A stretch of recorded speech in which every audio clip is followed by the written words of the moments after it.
issues that the collapse of IL&FS highlights and discuss steps that are needed for course correction. 250 words. Introduction. 1.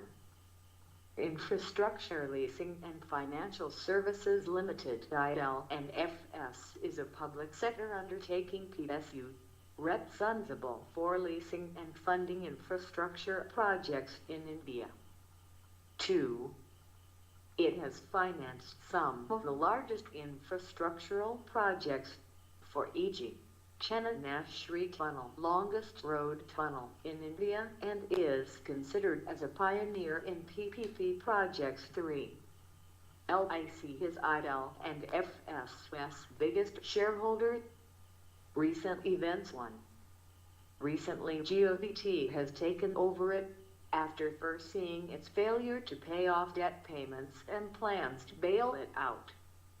Effects. 1.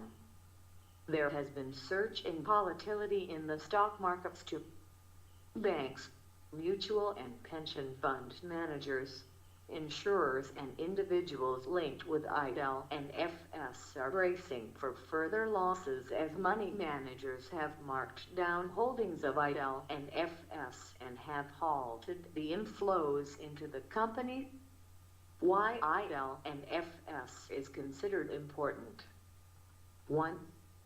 IL&FS has been classified as systematically important company due to the size of the projects it funds. 2. Failure of it can mean failure of a lot of things like agriculture.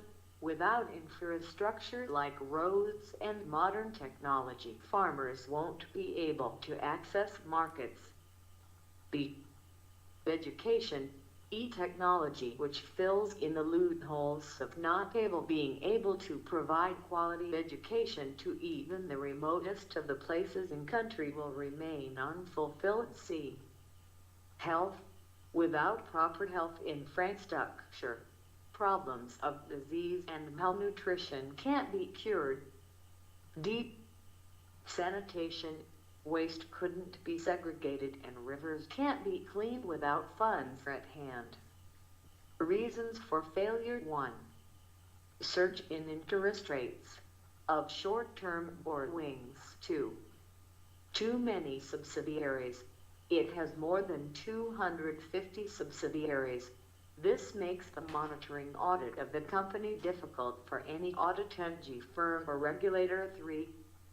Lack of transparency on financial position, sparing lenders. Even the credit rating agency which gave AAA rating to IL&FS didn't have a clue about company's financial position. This allows condition to get aggravated until it finally explodes, as in Lehman Brothers case. 4. Too many loans to own subsidiaries, which ultimately defaulted. 5. Crony capitalism and kleptocracy. There have been known instances where things were deliberately hidden and projects were funded to please the ruling party. 6. Lack of distinctions v/w public and private projects, with public money being used for private ones. Solutions. Short-term. 1.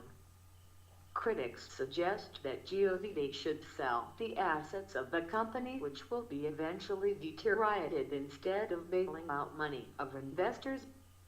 Long-term. 2. Corporate measures. Forcing as much disclosure and transparency as possible, even if company doesn't agree initially, to overcome complexity of corporate structure and of asset portfolios it holds. 3.